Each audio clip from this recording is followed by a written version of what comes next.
Olá pessoal, mais uma vez estamos aqui para falar sobre contabilidade introdutória. Dessa vez, na aula 3, falaremos sobre a estrutura do balanço patrimonial, ok? Vamos iniciar? Então vamos lá. Bem, quando falamos da estrutura do balanço patrimonial, nós precisamos compreender que o balanço patrimonial é uma demonstração contábil estática, ou seja, nos mostra a situação das contas patrimoniais num dado momento, que é o conjunto de bens, direitos e obrigações, ok?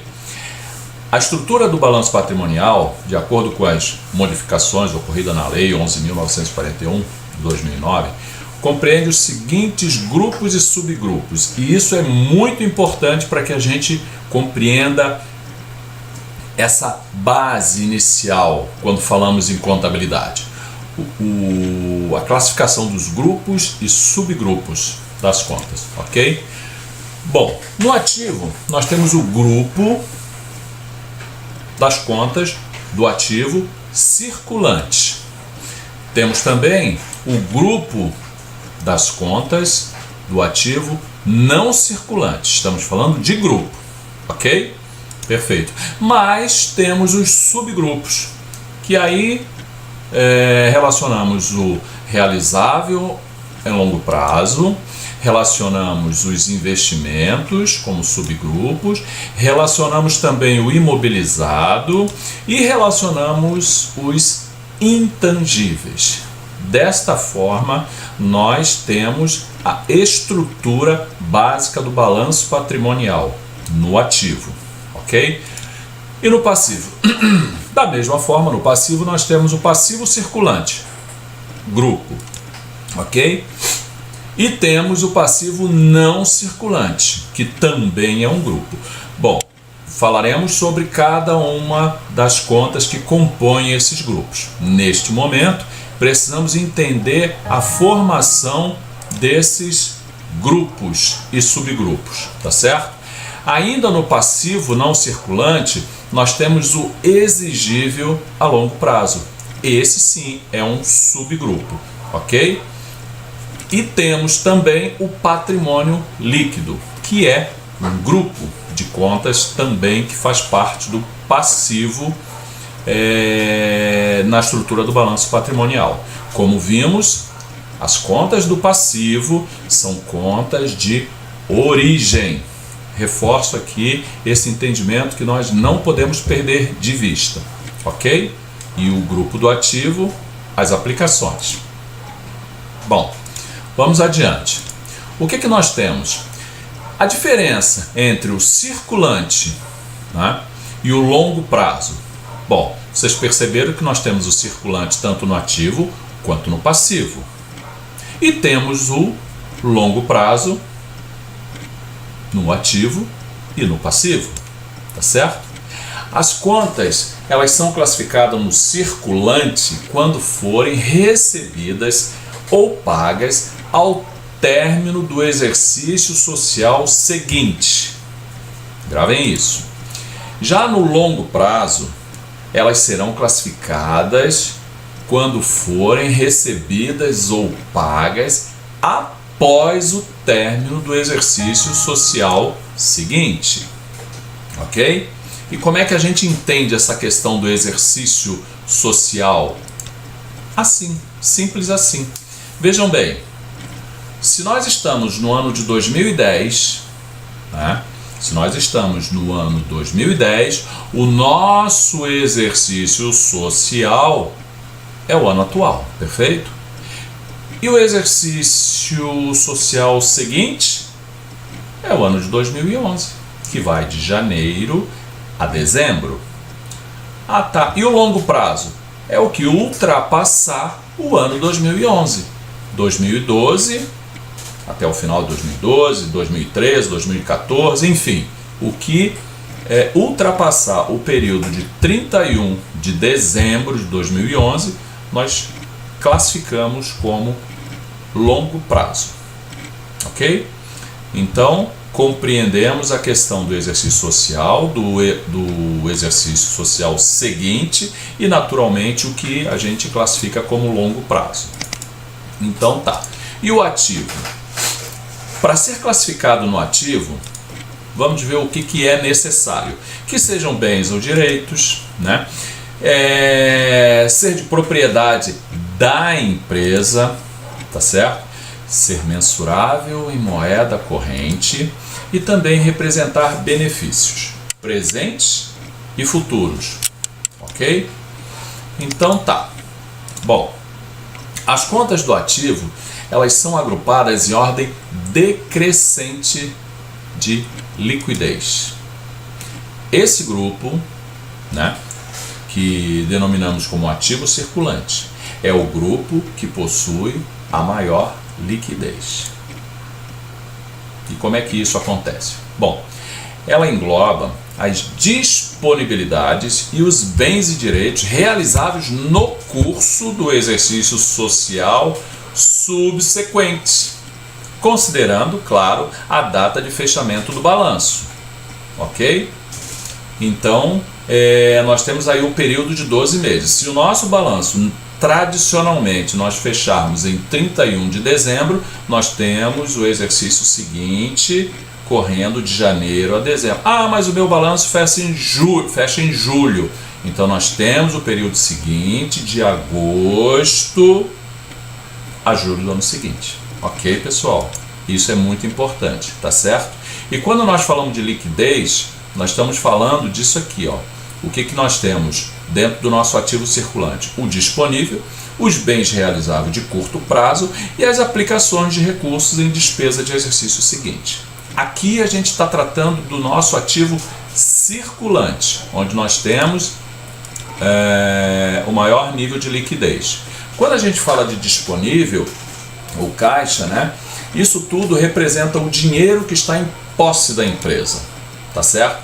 Bancos conta movimento representa o dinheiro da empresa, depositado em conta corrente bancária, correto?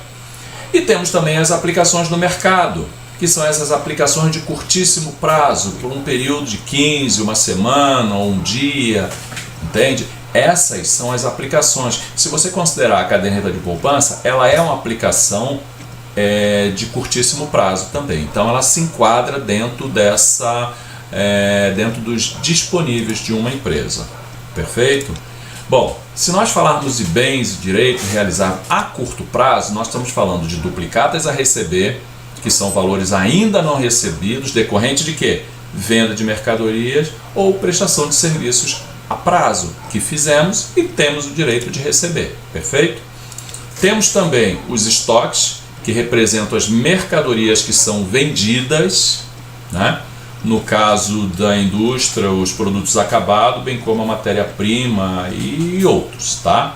As mercadorias que serão vendidas, tá bom? Elas ainda estão no nosso estoque. Temos também as aplicações no mercado, mas aí são aplicações de curto prazo por um período acima desses 15 dias e antes do término do exercício social. Ok? E é claro, temos aí também outros valores, aquilo que compõe os nossos direitos, tudo que temos a receber. Perfeito? Então vamos adiante. Bom, temos ainda as aplicações de recursos em despesa do exercício seguinte. E que despesas pagas antecipadamente são essas? Elas são classificadas como contas referente a aquilo que nós contratamos e que vamos utilizar durante todo o exercício. Como assim?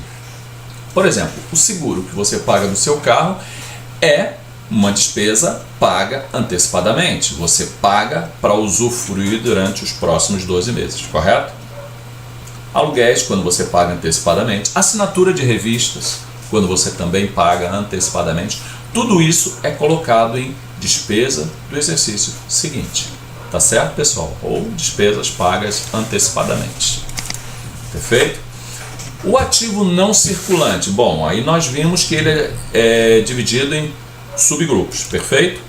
Aí nós temos o realizável a longo prazo, que devem ser classificadas as contas cuja natureza, né, seja a mesma do ativo circulante e que tenham a realização certa ou provável após o término do exercício social seguinte. Por isso ele é em longo prazo. Os investimentos.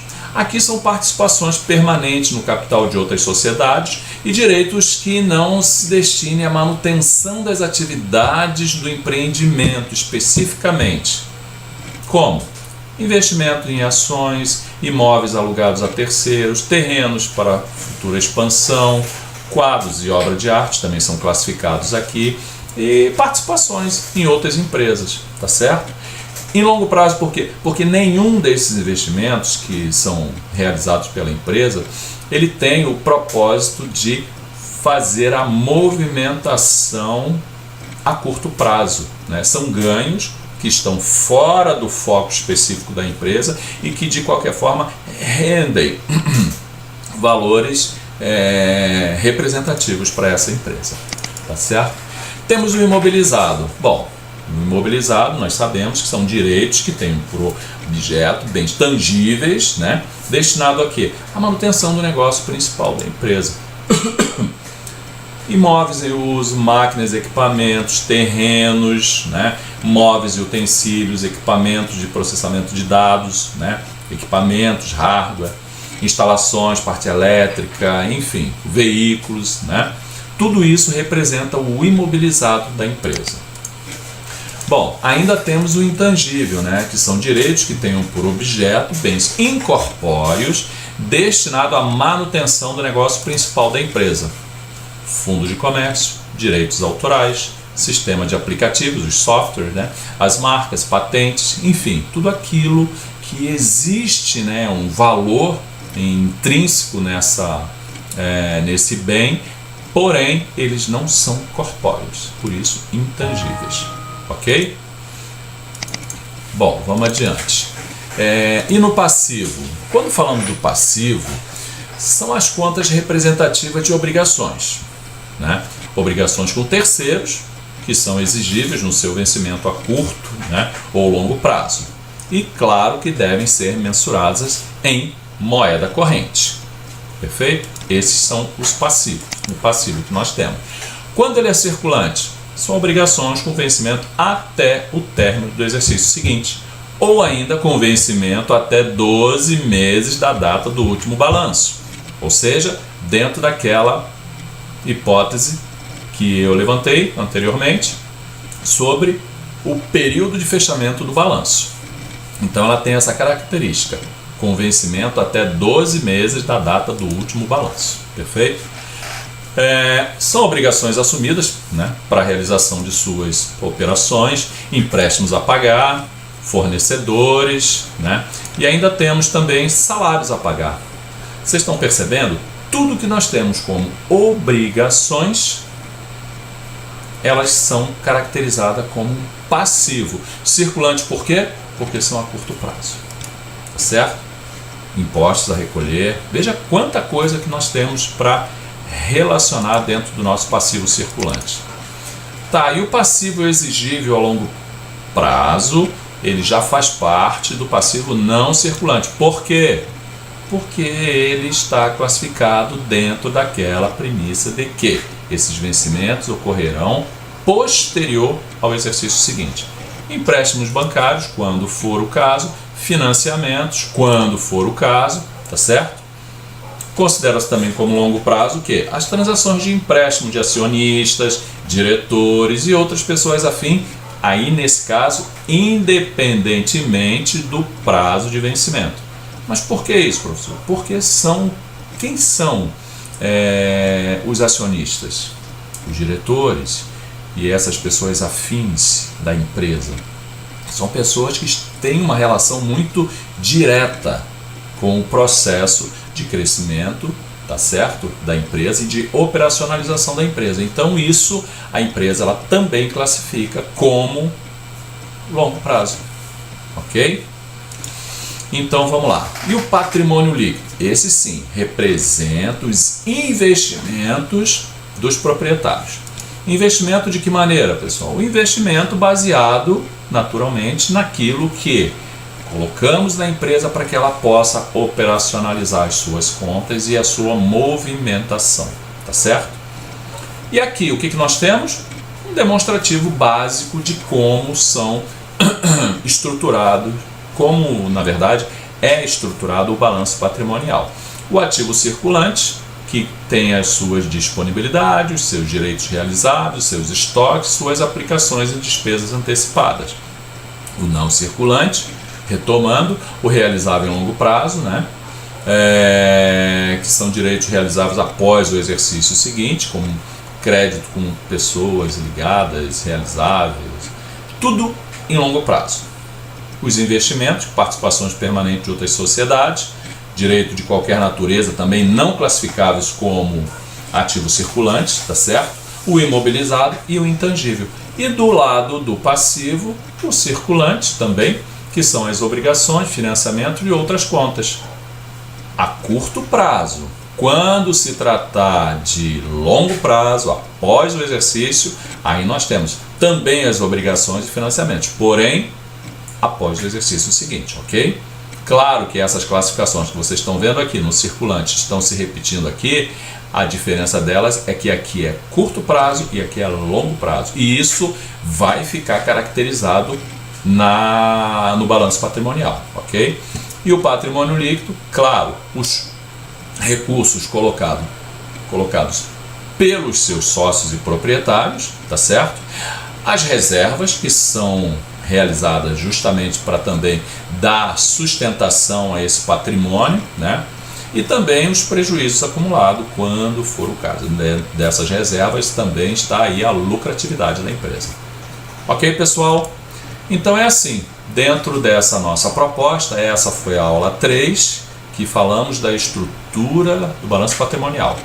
No próximo encontro falaremos sobre a resolução da atividade 3 que fizemos em sala de aula e agora trataremos aqui também para ficar mais fácil para vocês.